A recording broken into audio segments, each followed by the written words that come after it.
Welcome to Andy Staples On3. Big night tonight. We got a massive guest. Big Cat from Pardon My Take, the biggest podcast in the world, is joining us. Also, maybe the biggest Wisconsin fan in the world. And he has some bold takes on the Badgers. Well, bold takes on everything. It's just sort of his thing. He's pretty good at that.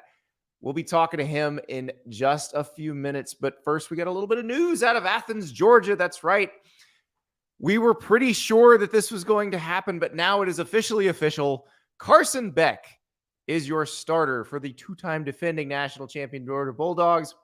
Now, Stetson Bennett was a guy that Carson Beck tried to beat out, didn't beat him out. Stetson Bennett leads them to 2 national titles. Now Carson Beck, who has waited his turn very patiently, 4th year in Athens, Georgia, he's the guy.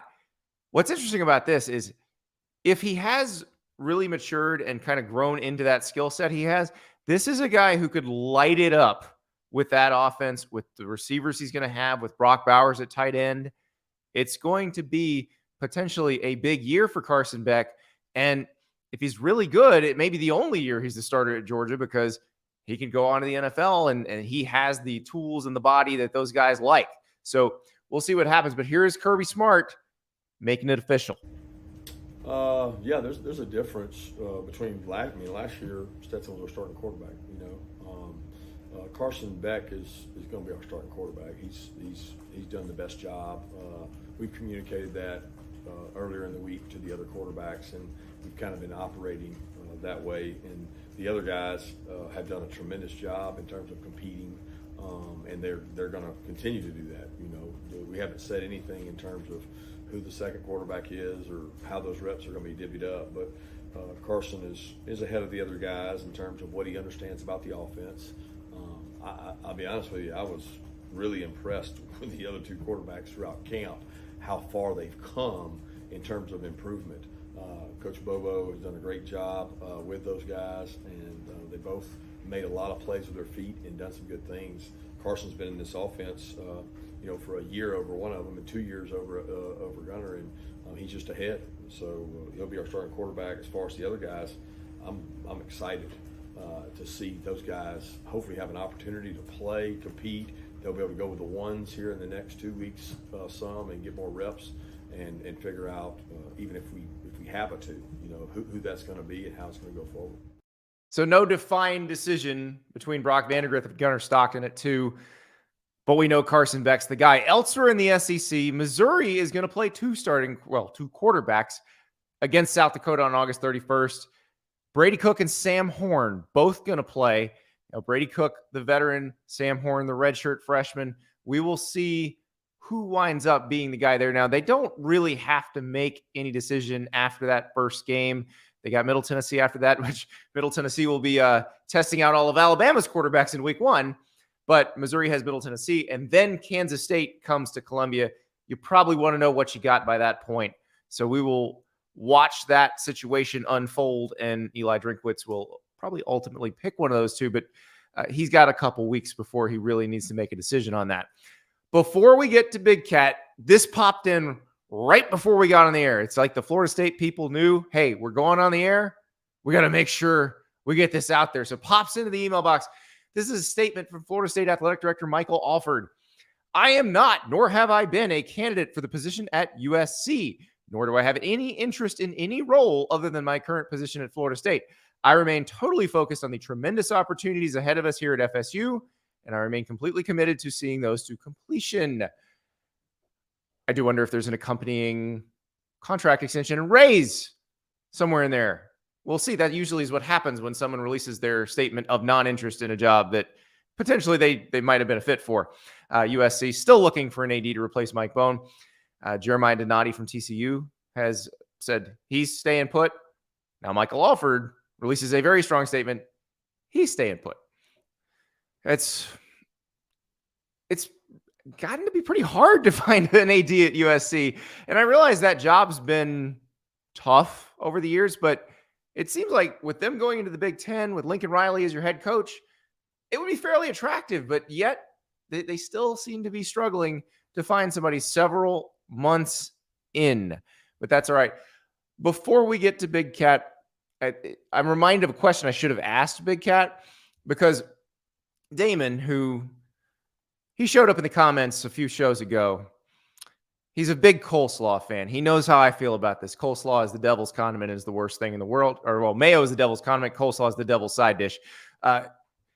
He says, Andy, I had Zaxby's today and ordered double slaw and no fries. That's disgusting, Damon. That's the most disgusting thing I've ever heard.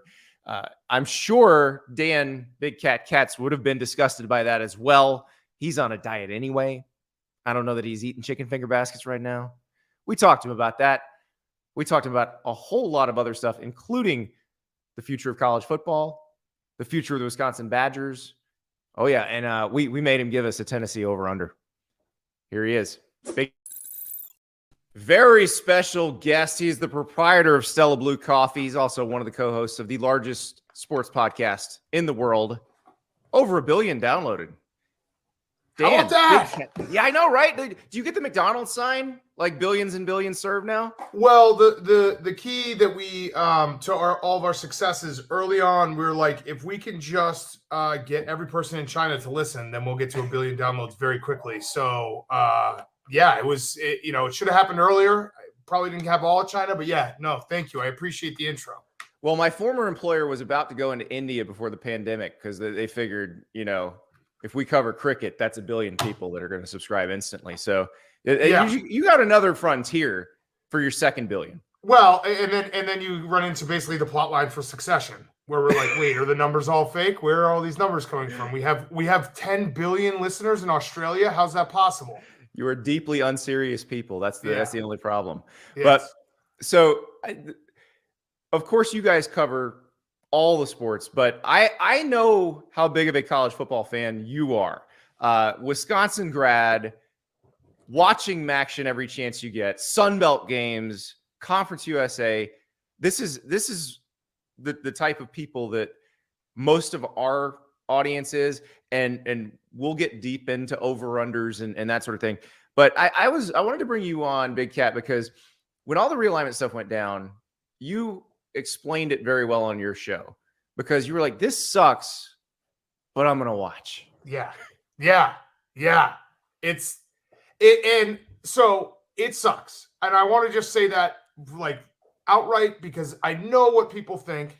If you're a Washington State fan, if you're a Cal fan, if you're a fan of one of these teams that's been left out to the side, it sucks even more. Like you're losing rivalries, you're losing history, you're losing all these things. And I know that I'm speaking from my team is relatively safe, could not be safe in 10 years. Who the hell knows? But more than anything, college football has always been ever evolving. And I kind of laughed about the idea of like tradition and all this stuff when we're talking about a sport that 30 years ago had multiple national championships that were voted on, that weren't played on the field. So like, I remember when the BCS came out and people were freaking out about the computer and being like, this is bullshit. I remember the college football playoff. I remember all this, the conference realignment that's been going on for the last 25 years. It sucks. But unfortunately, it's conference realignment actually kind of is the story of college football now. So like to say that this is so bad and it's all changing, it's like, well, that's kind of what college football has been for a good portion of its history, of this shifting and the networks and all that stuff. And I really do think my biggest takeaway is get to the end. Let's figure out what the end is. Yeah. Let's get there. Because the minute you get to the end, you then start to make your new traditions, your new history, all these things start to evolve where you get rivalries and all that fun stuff. So it's like, get to the end, find the final resting place, figure it out, and then we can move on. And it's a Premier League, whatever that is. It's like the Premier League, but I think it's more teams. Like, what do you think is a good number for that group? Is it 40, 45? Is it 30? Yeah, I really do think that if we could get to the end that would work, that I would personally love is Big Ten and SEC basically being a de facto AFC, NFC. Mm-hmm. You have 20 teams in each, so it's 40 total. You have the geographical divisions, so you're playing your rivals. You're playing we can get rid of this stupidity of Poor Rutgers, by the way. They always get thrown into all the hypotheticals. Catch every stray. Every single time someone says something like, "Oh, Washington and Oregon, they got to go to Piscataway." So Rutgers just gets strays constantly because, I mean, Rutgers had the foresight. They had like 2 good seasons, a blip in the radar, and they're like, "Let's cash all of our tickets." Thank you, McCourties and Ray Rice. Yes, and James Gandolfini on the sideline on that Thursday night. But I really do think that like getting into that spot where I know people don't want it to be like the NFL, but you could then divide it into divisions, and you can have a true playoff, a true champion, where every team really truly does have a chance to win a title when they start the season, because they can say, if we just beat the teams in our division, we got a seat at the table. And then I unfortunately, the lower conference stuff, I think the smart thing to do is just do the same exact thing with that. So like all the group of 5s, do another 40-team league where it's that, and people will watch. It's going to suck for a little bit, but people will watch. Well, and that's the thing, like, especially with gambling being legalized in more states, that's a built-in audience for that second group. Right. They're going to watch that. We know they're going to watch that. We see it every week. Right. And also, like, I really do think playing, I know that obviously the group of 5, it would be a little different because you're not playing for the national championship of, the big boys. But having the group of 5 be able to play for a championship adds a whole great wrinkle to college football in those fan bases where, okay, you're a smaller school. You can't maybe compete with Alabama, but you won a national championship at your level of football. That's pretty damn cool. I don't know why we never did that. You know what I mean? I don't know why it wasn't some of these MAC schools or Sun Belt schools. Why aren't they playing for a national championship in their own right, being like, hey, maybe it's by numbers of what the school, budget is. Because I just had an idea. You just gave me a great idea. Yeah. Let's bring back some old school stuff with that. Why don't, at the end of the season, we vote on a group of 5 national champion? Right.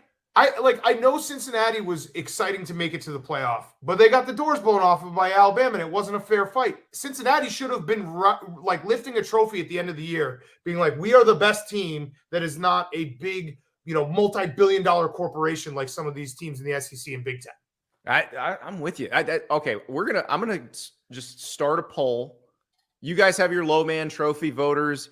I'm going to get some voters. We'll do it. And we'll try to disagree. Actually, we'll do competing polls. Right. We'll have like an AP and a UPI, and we'll make sure we disagree. And obviously this is being very optimistic that anyone will get their shit together and figure this out, because that is ultimately the problem that I fully admit. And I'm not neglecting that fact that it is a bunch of individuals running around with their heads cut off, trying to think about what's 2 feet in front of their face instead of what's 20 feet down the line.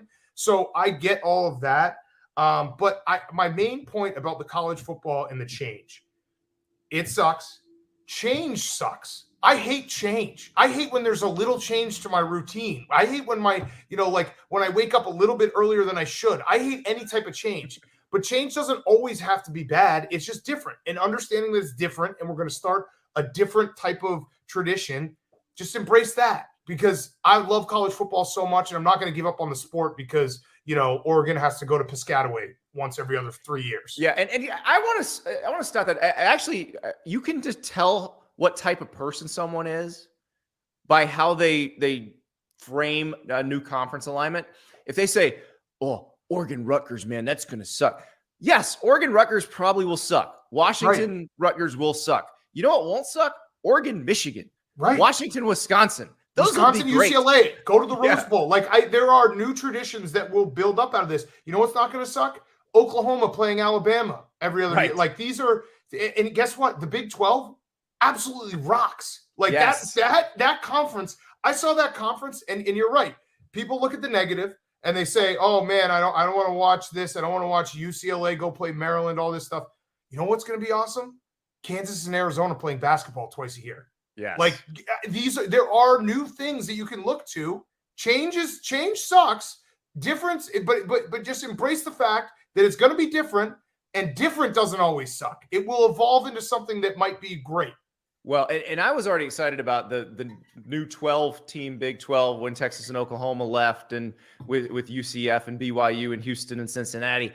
But then now they added Utah to that sucker. Like Right. that football league is going to be incredible because Right. you're going to go into every season where like 12 of 16 teams could actually win the title. Yes, and they're really, really good teams and really fun brand of football.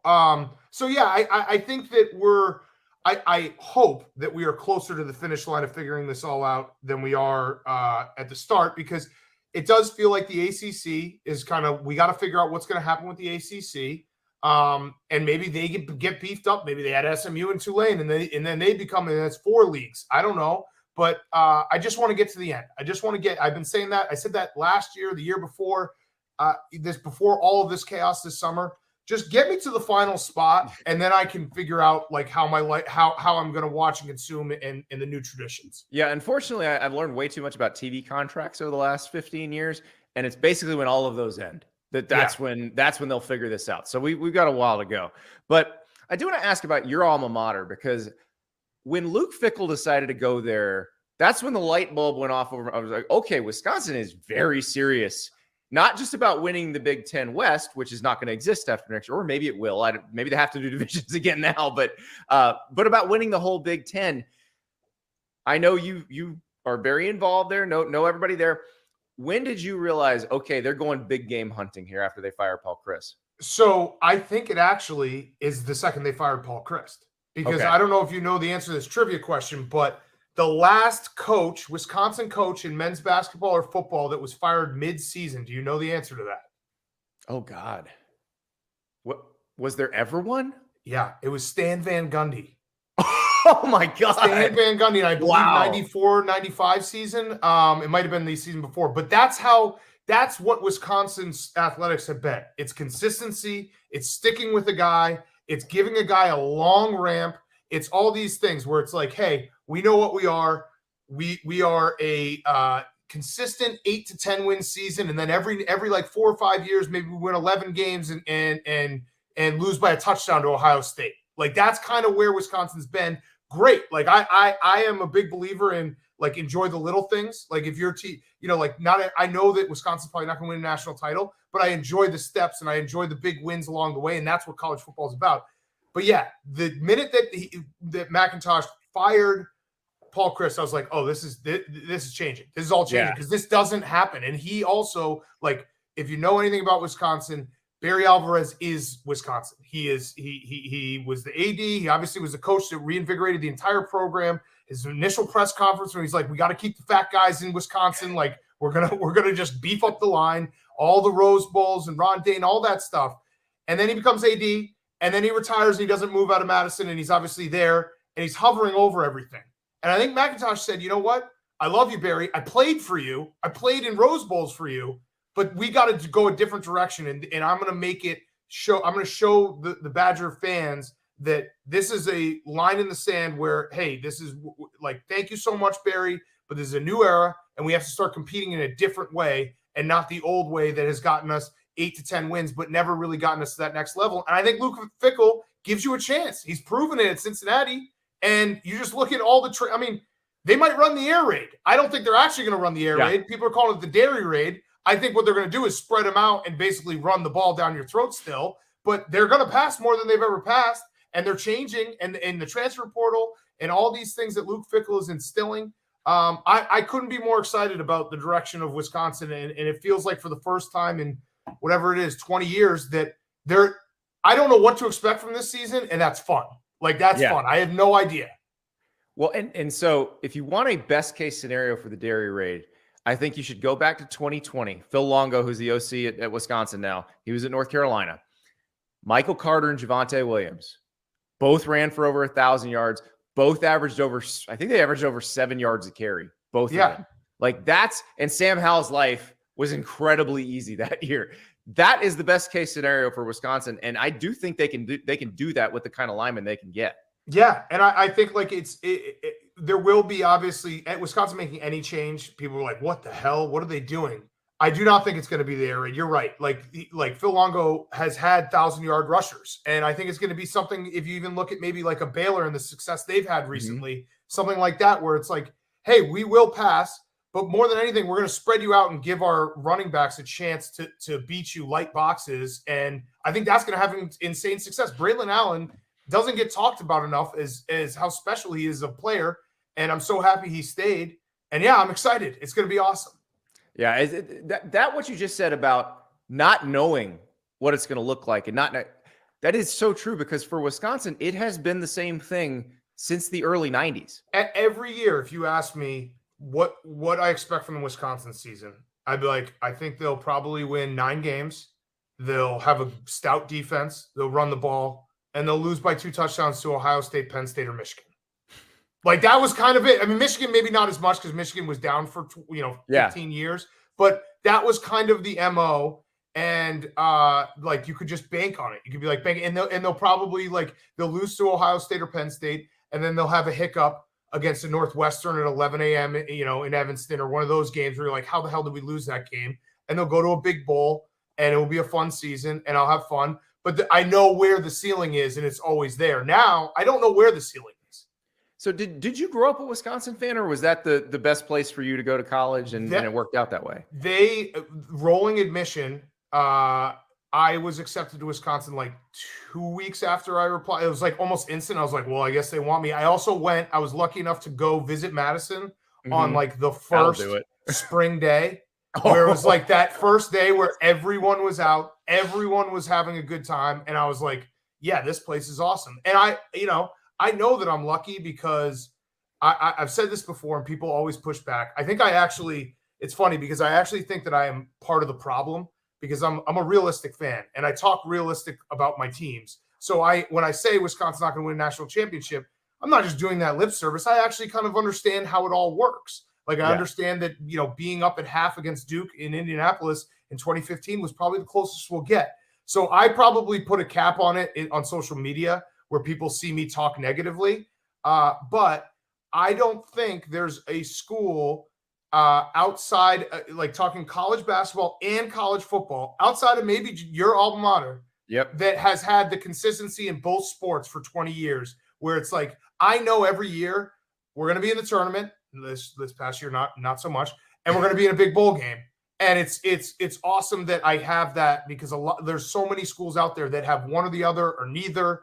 And so I'm very, very lucky. I get to enjoy big time college sports all year round.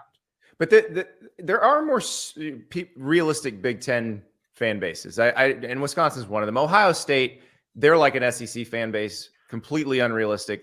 Michigan fans, for the most part, fairly realistic. Penn State fans can get a little. That will change. Michigan will change. Michigan is changing already. Michigan is the guy who you're like, he's a nice guy, and then he has a few drinks, and you're like, he's kind of a douchebag. Like, they got a couple wins, they got a couple Big Ten titles, and like, uh-oh. But yeah, I like Iowa and Wisconsin are basically like long lost brothers with the way we play the game, with the way we look at football, the way with our expectations of our team. But yeah, I do think that you're right. There's probably more realistic Big Ten fans.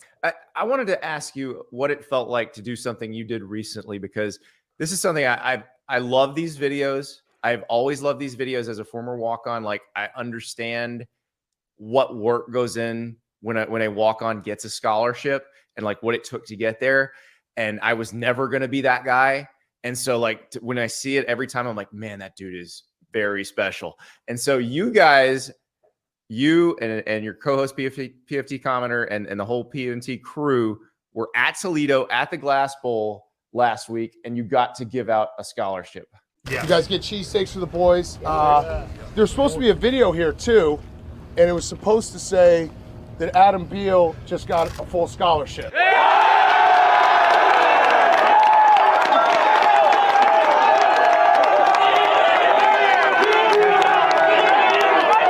Plus, hold on, we are such believers that part of my cheesesteak is also giving you an NIL deal.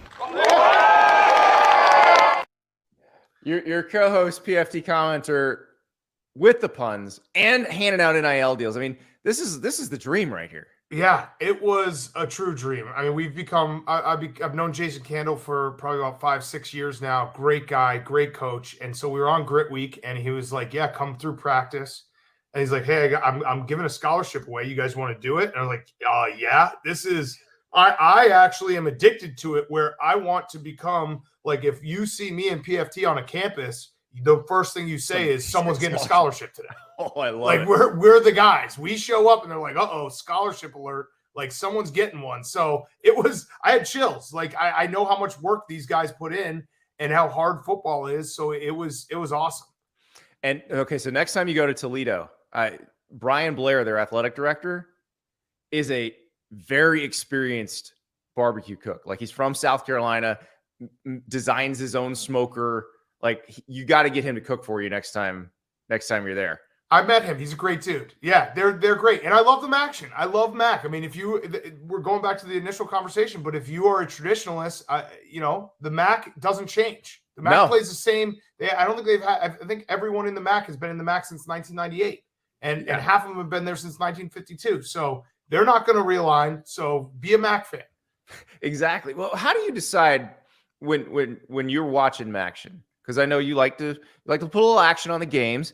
But when you're watching Maction, these are not teams that are covered super deeply. You can't get a lot of education. Plus, oh, by the way, it's a bunch of 18 to 22-year-olds on a Tuesday or a Wednesday night. Mm-hmm. How do you is it vibes only? How do you handle that? It's vibes, and it's usually just whoever has a better quarterback, if we're being honest. Because there is, like Mac, I mean, there's been some great quarterbacks. We were standing next to Bruce Grodkowski when we were giving away that scholarship. Exactly. So, Chaz Batch, Roethlisberger, some of these guys. So you saw Nathan Rourke with that play for the Jaguars in preseason. It's usually just quarterback because there usually is, if a MAC school has a special quarterback, that really does put them leaps and bounds ahead of everyone else because there are some quarterbacks that are not so special in the MAC. Well, and really in every league now, because with the transfer portal, it's crazy. You guys gave out an NIL deal there. I'm curious if we could take you back to being in college and put you on the Wisconsin football team, what would your dream NIL deal have been? Oh man. Oh, it probably would just be like free drinks at the Plaza, which is a great dive bar in Madison, like free drinks and burgers at the Plaza. But yeah, these NIL deals are hilarious. It's awesome. I was watching the Johnny Football documentary, and it was a great reminder that like it was so long overdue for these guys to be able to cash in on their name, image, and likeness. And Johnny Football is an extreme case, but I'm even talking about the guys that aren't going to go to the next level. Oh yeah, and they have 4 years where they're playing big time college football. And why not? Why shouldn't they be able to make some money to enjoy their college experience? So it's all awesome. I love every second of it. So the one that would have been my dream in Gainesville, they had a place called China Super Buffet, and the sign said all you can eat and take out. And all I would have wanted as an NIL deal was you're allowed to take that sign literally, Andy. You can eat what you want, but you can also take out what you want. That would have been, I'd have been good. Nothing else necessary. Yes, I love it. I love it. Yeah. To dream about that stuff. And also it's fun to think about how much money some of these guys would have made. Like Johnny Manziel would have made so much money. Tebow would have been rolling in it. Cam Newton. We talk about like the number that was thrown out there about Cam Newton was $180,000. What was Cam Newton really worth to Auburn that season? Yeah. I mean, Johnny Manziel, he built a whole new stadium. Like it's crazy. These guys, what they mean to the program is truly insane, and all the donations that come in. It's good. It's great. I know that there are some old school college football fans that hate the NIL as well. It's like grow up. This is the new age, and I'm happy for all the guys that get to cash in. Also, I want Jeff Sims, who grew up in Jacksonville and never imagined that he'd be selling tractors, like selling John Deere tractors as a Nebraska quarterback. Like that's right. That's how it should be. Gaines selling like Hummers or something, like why not? Exactly. All right. I do want to hit you with some numbers because again, you do well. I don't know. Your boss threw you under the bus, Erica Nardini. Yeah. Was that to a gambling regulator back when you guys were owned by a gambling company? That was it was actually, I think it's like in official I don't know where they keep these, logs and stuff, but Massachusetts law where they were having a regulatory meeting and they were basically like, yeah, Dan is the worst gambler of all time. Because you have the can't lose parlay. Can't lose parlay, which is obviously tongue in cheek that I admit so often that I am a terrible gambler and that I lose constantly. So you'd have to be insane to think that it truly can't lose. But that's the fun in the name where I'm like, how does this lose? But yeah, it was essentially like the deposition from The Office with Michael Scott, where they were talking about like Crunch Berries, the cereal. They're like, those aren't actually berries. And, Buffalo Wild Wings aren't actually buffalo. Like it's it got a little crazy. But yeah, I am the worst gambler of all time. And I'm happy to admit that. Good. Well, we did a bunch of totals the other day, but I saved a few for you that I know have sentimental attachments. So I'm going to throw these at you, and just whatever pops in your head, you let me know. We're going to start with your alma mater, which, by the way, Vegas still thinks that you're in the Barry Alvarez, Brett Bielema, Paul Chryst era. 8.5 for Wisconsin. It's an over. I know that I'm biased, but I looked at the schedule. I think it's very realistic for a 5-0 start going to Illinois. There's a little tough stretch there where it's at Illinois, at home against Iowa, at home against Ohio State. But with 8.5, I think 9 wins is absolutely doable. I think the Big Ten West is still the Big Ten West. There's new head coaches. At 4 of the 7 teams. Yep. There's new quarterbacks all over the place. I think Wisconsin, the schedule matches up where you don't have to play Michigan, you don't have to play Penn State, and you get Ohio State and Iowa at home. I think a 9-10 win season is absolutely doable. I think that's very reasonable. And I do think it's so schedule related because we had Minnesota on the last one we did, and we were like under because PJ Fleck is going to have to coach so hard to win 8 games against that. I think they're number 7.5, and it just their schedule is brutal. Like he's gonna have to draw a big time loan from the Fleck Bank to get them. That article was incredible. That was. I said it when I read it. It was all old stuff. Like it was. Well, it also was. It was not PJ Fleck hazing. It was the article should have read the title should have said PJ Fleck, kind of an annoying guy, and that would have been fine. Like it would have been a totally fine. Like you're right. That if someone asked me to say that I'm elite every morning, that's fucking annoying. I'm gonna have a problem with that. But that is him. And they make no secret about it. Like in recruiting, they tell you all this stuff. It's sort of like, if you're recruited by Georgia, they tell you like, we're going to scream at you all day, every day at practice. You okay with that? Yeah. No shit. The guy who went from Western Michigan to Minnesota and made sure that he was able to get the rights to row the boat. Like, of course this is going to happen. What are we talking about? Exactly. All right.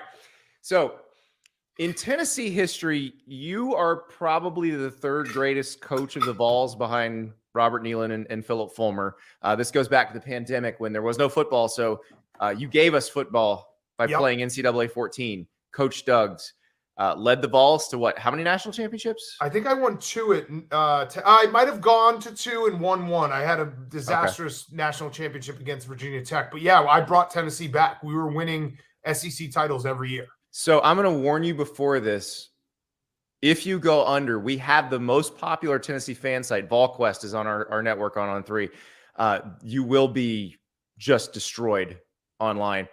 So 9.5. Right. I am Vol for life, so they won't destroy me. I am Vol for life. All right, I'm looking at their schedule real quick. I like that over as well. I think the Georgia game, obviously, and the Alabama, having to go to Alabama, but the rest of these games, I mean, you get Texas A&M at home.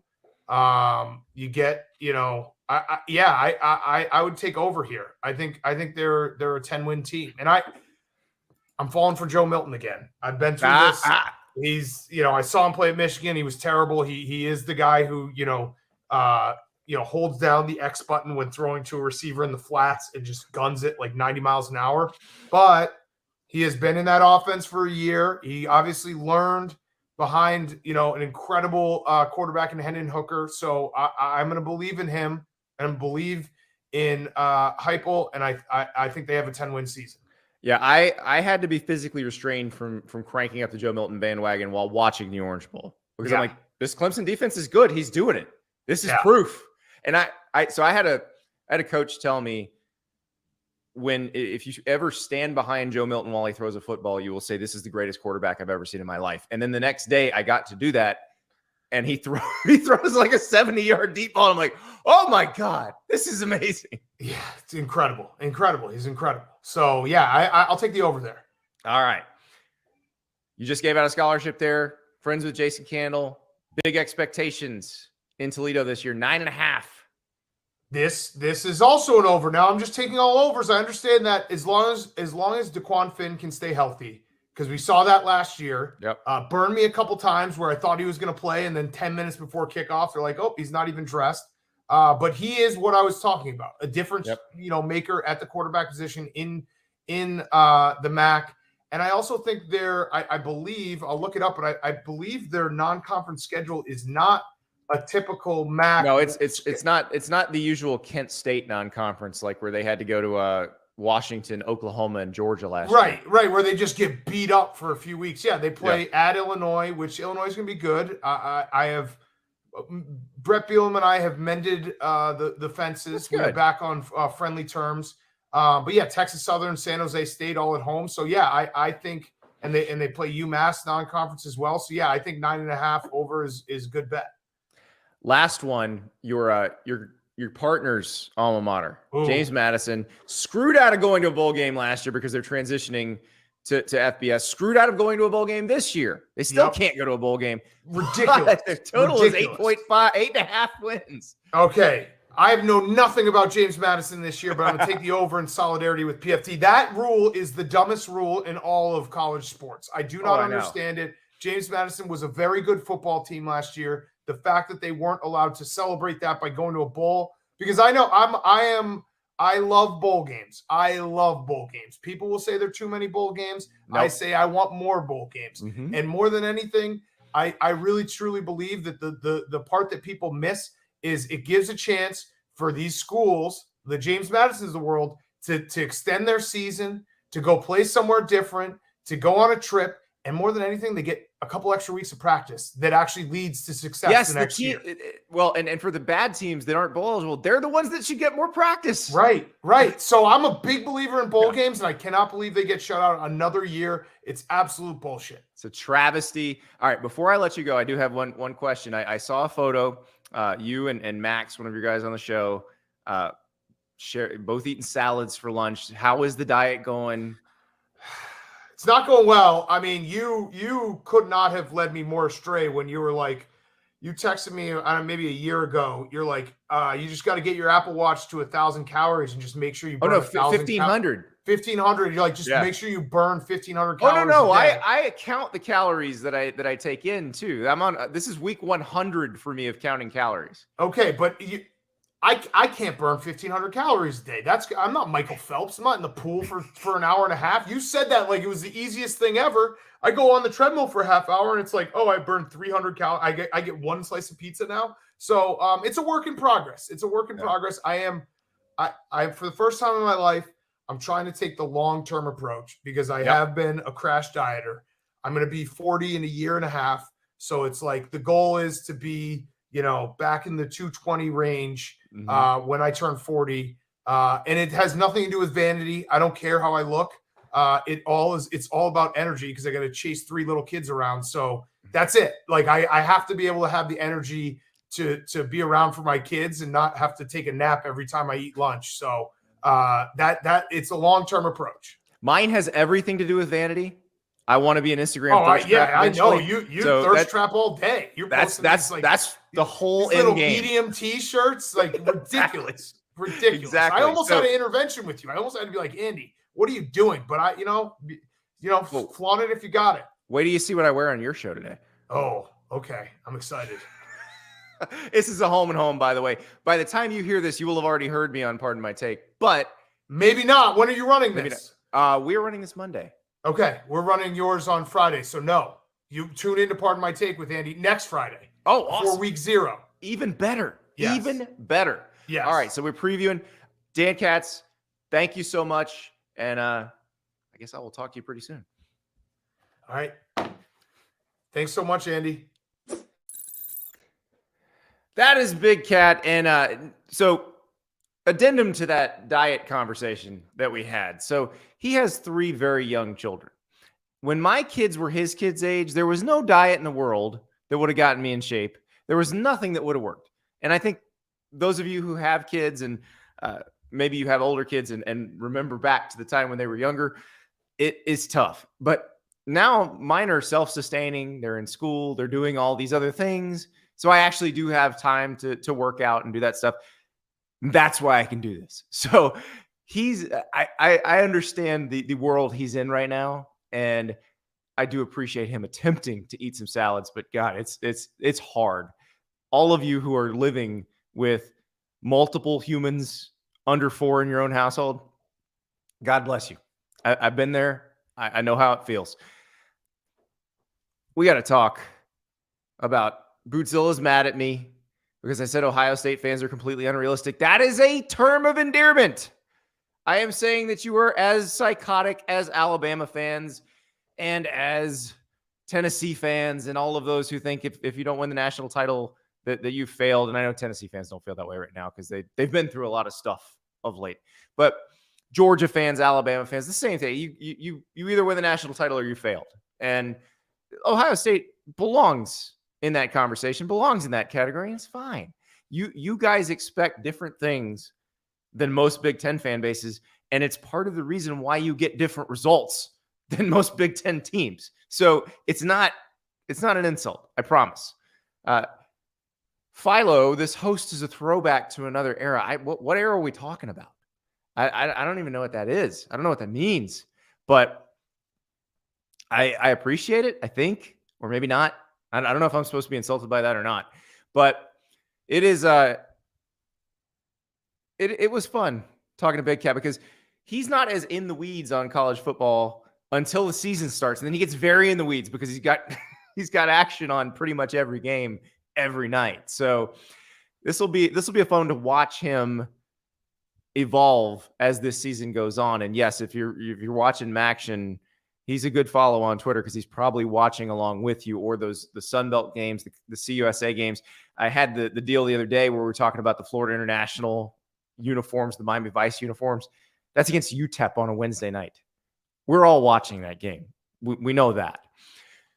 What are we watching it on? We're watching it on ESPN2. Who's going to own ESPN2 or ESPN or any of those in the next year, 2 years, 3 years, 4 years, 5 years is another question. Really interesting discussion late last week. So there's a Wall Street analyst named Dan Ives, and he covers the tech sector. And so, he follows these tech companies very closely, Apple, Tesla, and he put out a note last week that Apple should buy ESPN, and then went on a kind of a media tour, like on CNBC said, it's a matter of when and not if. Now, if you look at the money, the market capitalization of Apple, it's $2.7 trillion. They could actually buy Disney, which is ESPN's corporate parent. They'd actually buy Disney if they wanted to. So what Dan said is they need to buy ESPN if they really, truly want to get into sports. You saw Apple dabble with the Pac-12, where they didn't offer that much money. And you've seen them have some success with MLS, with Lionel Messi being everything that he was advertised to be since he's gotten there. And they have a subscription service essentially where you can either buy separately all the MLS games, or if you're already subscribing to Apple TV Plus, you can pay a smaller number and get all of the MLS games. So how does that work? How would Apple and ESPN work? Now, ESPN, Disney's already said they want to find a partner for ESPN. So that would be somebody buying an equity stake, but basically letting Disney still run it. What Dan is suggesting is Apple just buys it. And I was trying to think about how that would work.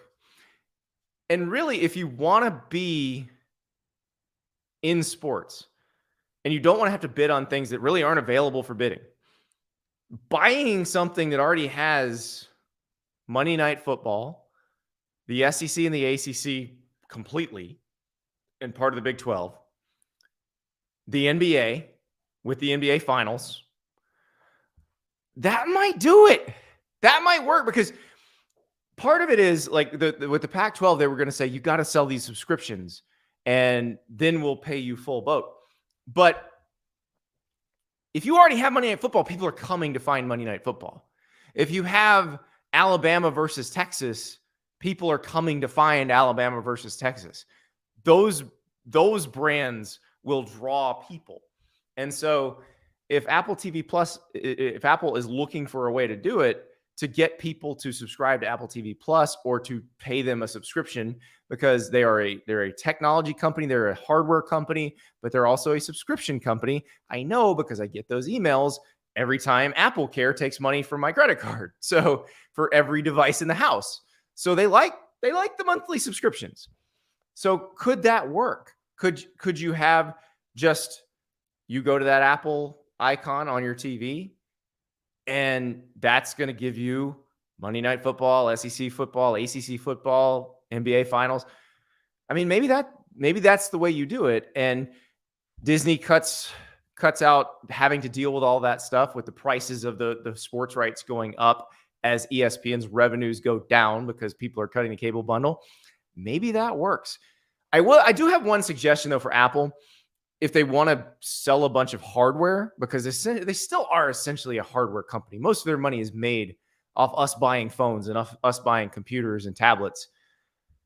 You want to make some money as a hardware company, make a TV that lets me move between apps seamlessly, that lets me say, I'm watching this game on YouTube TV, but there's a Peacock exclusive, and I need to be able to hop right over there with the push of one button.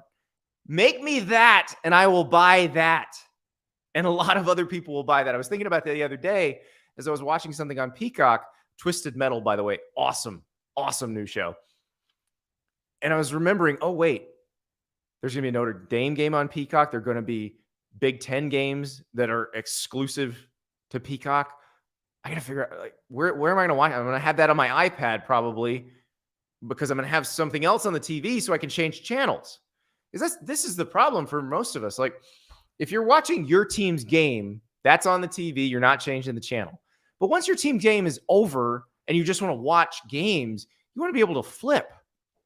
And there's just no easy way to do that anymore. So listen, if you want some free advice, Apple, don't buy ESPN. Make us a TV that lets us flip like that, because I would buy that in a heartbeat, and I think a lot of sports fans would. But we'll see what happens with that. Something drastic is probably going to happen with ESPN and Disney here in the next 3-4 years. They've already telegraphed that. They've said they're probably going to sell it direct to consumer. This actually gets Disney off the hook for selling ESPN direct to consumer. Apple could sell it direct to consumer and have to figure all that out. But the price, I should have mentioned this earlier, the price that Dan Ives threw out there is $50 billion. That's a lot of money. You also have to assume the payments for all this other stuff. And, they're paying massive amounts for Monday Night Football every year. They're paying the SEC massive amounts. They'll be paying massive amounts for the college football playoff, assuming they get that. So this is a lot of money. And the last and biggest deal that Apple's done so far is buying Beats, the headphone company, for $3 billion. So $50 billion and $3 billion are not that close. But again, I said their market capitalization is $2.7 trillion. Trillion with a T. So if Apple wants in, then they're going to have to do that. And, you go back to when Fox got into sports, because remember when Fox started? I think people in their 40s and 50s do remember this, when Fox was a new network, and it's like the Tracy Ullman show and Married with Children. They were not making a huge dent in the zeitgeist. It wasn't until they got the NFL, they bought the NFC out from under CBS, that Fox really got back into sports or got into sports. And that was Rupert Murdoch just making a huge offer that CBS hadn't even contemplated competing with. And if you want to learn your sports history, which, by the way, this also will help teach you what's going to happen with college football, Murdoch did the same thing with the Premier League when it was formed a few years earlier, where he had to throw in an offer so big that nobody else could even compete with it. That's what they did with Fox. That would be how Apple or Amazon or any of those could really get into sports, with something that big. And so Apple, which I believe is sitting on $200 billion in cash, so they could actually buy this in cash if they wanted to. It's possible. It's fascinating to think about. But again, Apple, just give me that TV, or somebody give me that TV where the touch of a button, I can move between shows within apps, not from one app to another. I want to go from the show I'm watching in one app to a show that is on in another app. One click, 2 clicks at most. That's what I need. Figure that out, and then we will have something to talk about. Another thing we need to talk about, Georgia has picked a starting quarterback.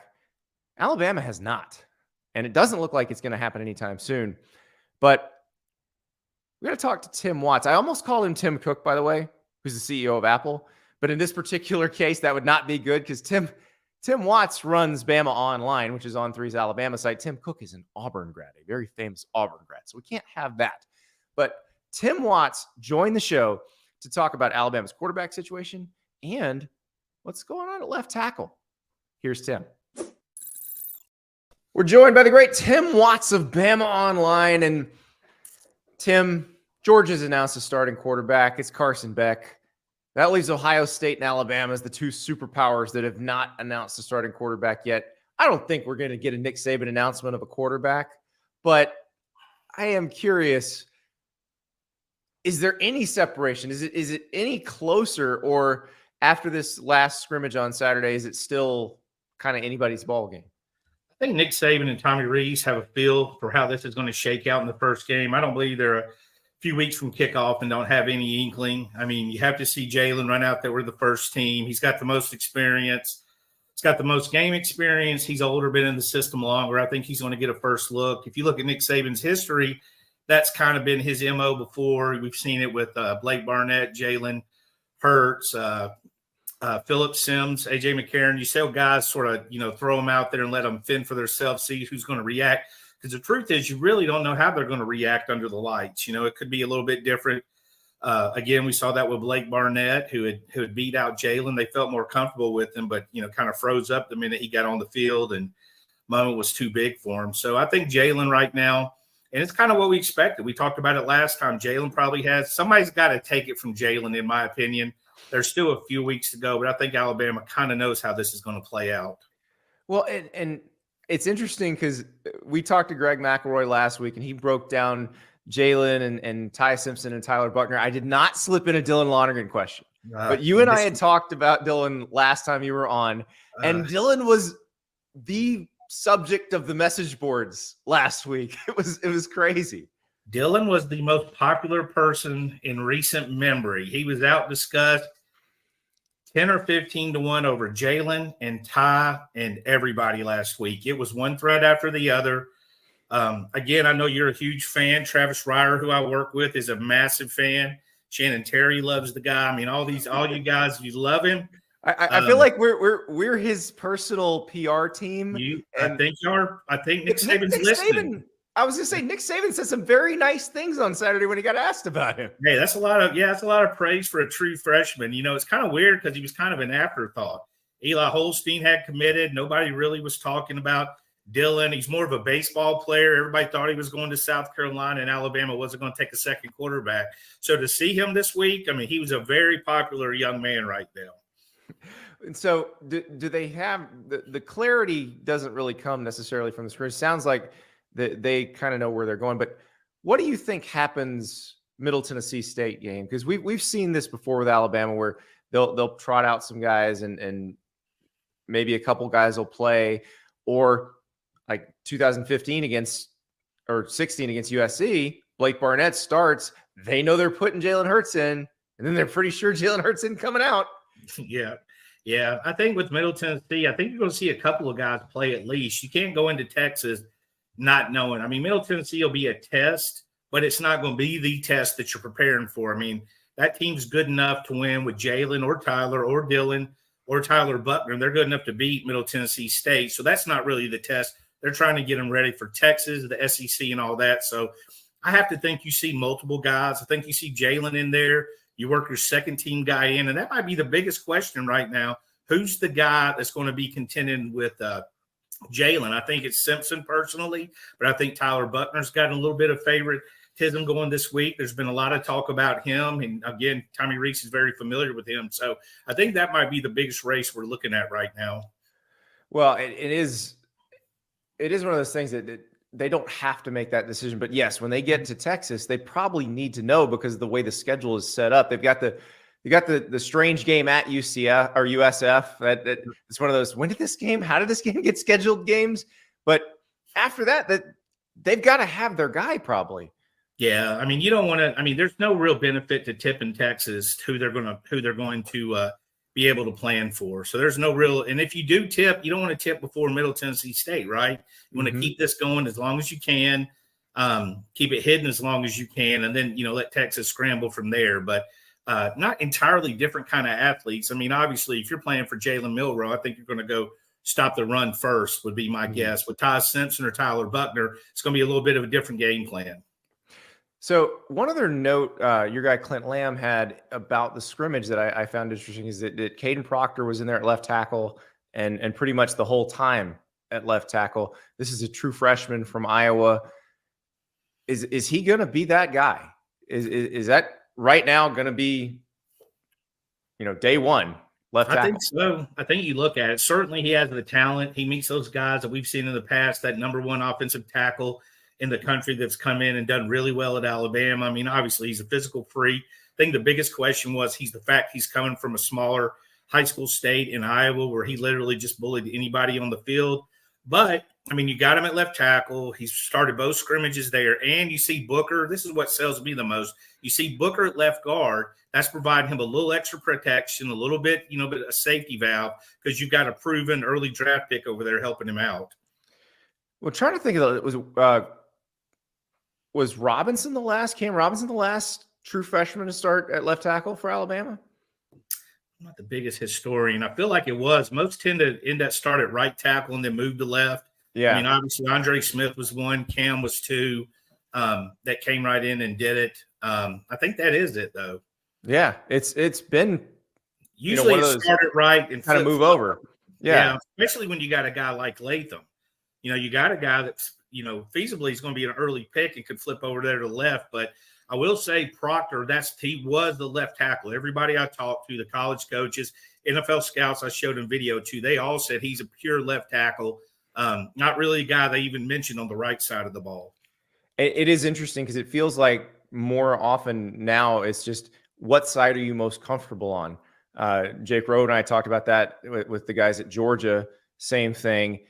You go back to Darnell Wright at Tennessee last year. They had tried him at left. It wasn't great. And not last year, but before that. And they realized he's a great right tackle. Let's just let him be a great right. So maybe Caden Proctor, they thought, well, okay, we can bring him on the right, but why? If he's really good on the left and JC's good on the right, look, why change anything? I agree with that. I think, obviously left tackle is a big deal because of the blind side and all that stuff. But NFL, in the college, they're rushing you from both sides. I mean, we saw Anderson on the left side of the field going against a right tackle all the time. So that guy's got to be good. We've seen a lot of quality defensive ends over there. So it's not like just because you're staring at them blitzing don't mean you're any safer than if you're on your blind side. I mean, that guy's coming to kill you. He's coming to kill you. And also, I'm not saying this forecast Jalen Milroe is the starter or anything, but quarterbacks just run more period now. And so I don't know that blindside designation is that big of a deal anymore, because a lot of times the quarterbacks are on the run or they're in some sort of RPO situation where they could be handing off or could be keeping. And even though you got Simpson and Buckner, and both of those guys are pretty athletic, they can move the chains with their feet, pull it down and be evasive. It's like Mac Jones. You don't have to be a 4.4 Michael Vick. Mm-hmm. Mac Jones was slow as crap, but he was a maestro, with his feet. I mean, he was like Fred Astaire in the pocket. He always cleared space. Avoiding that rush is just as important, buying that extra second to get that pass off. Yeah, it feels different. It does feel like this is not necessarily like the A.J. McCarron era of Alabama football. All three of those guys that we're talking about with potential to get that starting job can run if they need to. Oh, absolutely. There's guys, I mean, if you see that right end coming around, they're going to be able to tuck it and run, sidestep him, move to the right. And a lot of times guys, quarterbacks, right-handed quarterbacks are stronger moving to their right. They're more used to it anyway. So I don't think that's much of a problem for any of these three guys They're not stiffs. They're not just sitting. You throw Dylan in there too. He's a big kid that can move. And Eli's a monster. He's got like that Jake Coker size. Yeah. He can run a little bit too. So there's nobody sitting back there like a statue. Yeah. This first-year quarterback thing, the Jake Coker thing is what keeps coming back to me. I keep thinking about how many guys they had in that competition in 2015, how many people could legitimately maybe have wound up starting, and they still won a national title. I don't know that Alabama is as loaded everywhere else as they were back then, but how close are they to being that kind of loaded? Yeah, one thing that Jake that always stood out to me is the leader he was. You know what I mean? If they were still doing the Oklahoma drill, he'd have got in there and did it. You know, that kid, he's big. I speak at the Mobile Red Elephant Club. I'm telling you, this guy is a monster. He's the two guys, him and J.K. Scott, the punter, who I didn't know was 7'3" until I met him. I couldn't believe how tall J.K. was, but Jake Coker, that's a big man. You know, you're wondering how those guys didn't bring him down near the goal line. You can see. So I do think they're going to need somebody to step up and take that leadership role, take that big hit, because they're not going to be as talented as Bryce Young or Tua, you know, that kind of thing. They're going to have to be that leader, and Mac had that in him as well. Yeah, and it's interesting that you mentioned that with Coker, because they did try to go with the guy who probably had the better set of tools in Cooper Bateman in that Ole Miss game in 2015.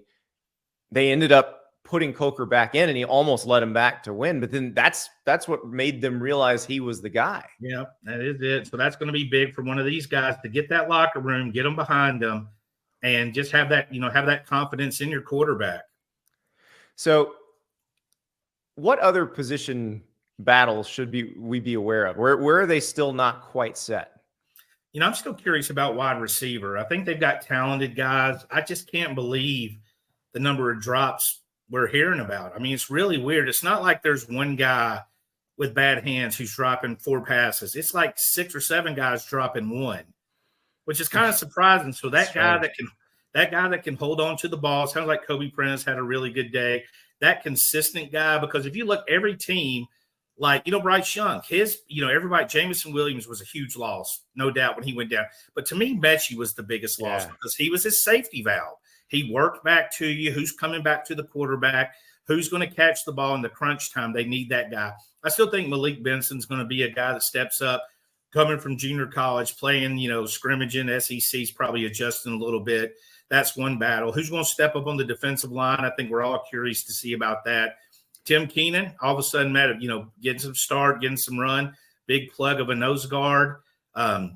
He's the guy to watch out for, but the defensive line to wide receivers, I think, is going to have to step up. Well, it's going to be very interesting, and obviously all eyes on the quarterback, but if they feel good about the offensive line, I feel like that changes the dynamics of the quarterback situation too. Oh, absolutely. I think that, first of all, they should be able to run the ball, which was, trouble. They ran the ball last year, but a lot of that was just Gibbs doing what Gibbs does. You know what I mean? He was just making special moves and beating people out in space. But I think you're going to have to be able to line up on 3rd and 3 and get 3 yards. You're going to have to fall forward and get those yards. When you know that, a little bit more confident. Alabama spent a lot of times passing on 3rd and 2 and 3rd and 3 when they, that. And, of course, it's Bryce. He's fantastic. But that's not the most highest percentage chance to get a first down compared to a good, strong running game. I think they're going to have that this year. I think we'll have Jace who's going to move it. Roydell Williams got to start. I've had several people tell me he looked great. And, of course, Justice Haynes is the freshman everyone's talking about. Cannot wait. It is going to be so much fun to actually see this on the field. And we are not far away right now, less than 2 weeks. Tim Watts from Bama Online, thank you so much. Anytime, Andy. Tim does an incredible job. Bama Online, basically the original fan site. They've been doing it better than anybody else for a long, long time. And they had coverage over the weekend of the subject of my extra point. You get ready to feel old. Are you? How ready are you all to feel old? And I say this, I know some of you are probably significantly younger than me, but you're still going to feel old here. Nick Saban now has his first legacy commitment at Alabama. The first player whose father played for Nick Saban in Alabama to commit to Alabama, and is Dre Kirkpatrick Jr., who plays at Gadsden City High in Gadsden, Alabama, just like his dad, Dre Kirkpatrick Sr., who was one time the number one cornerback recruit in the nation.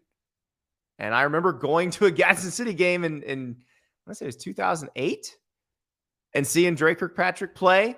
And yeah, Dre Jr., though, he is a class of 2024 player. He has committed to Alabama, and it's running in the family. So I know Missouri wanted him very bad. There were some other schools that were very high on him, but chance to follow in Dad's footsteps in Tuscaloosa and make all of us feel incredibly old, he's going to take it.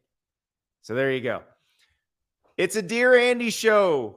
Monday, we answer your questions. So Andy Staples On3 at gmail.com if you want to shoot it on video and send it to me, or just drop a post on X. See, I'm trying to get this right. Or a tweet on Twitter, what we used to call it. Andy_Staples. You can do that on video. You can write it however you want to do it. But we do love your questions because it helps us make a better show for you by knowing exactly what you want to talk about. So get those questions to me. AndyStaplesOn3 at gmail.com. We'll have a lot of fun. I love it when you guys are the stars of the show. We'll talk to you again tomorrow.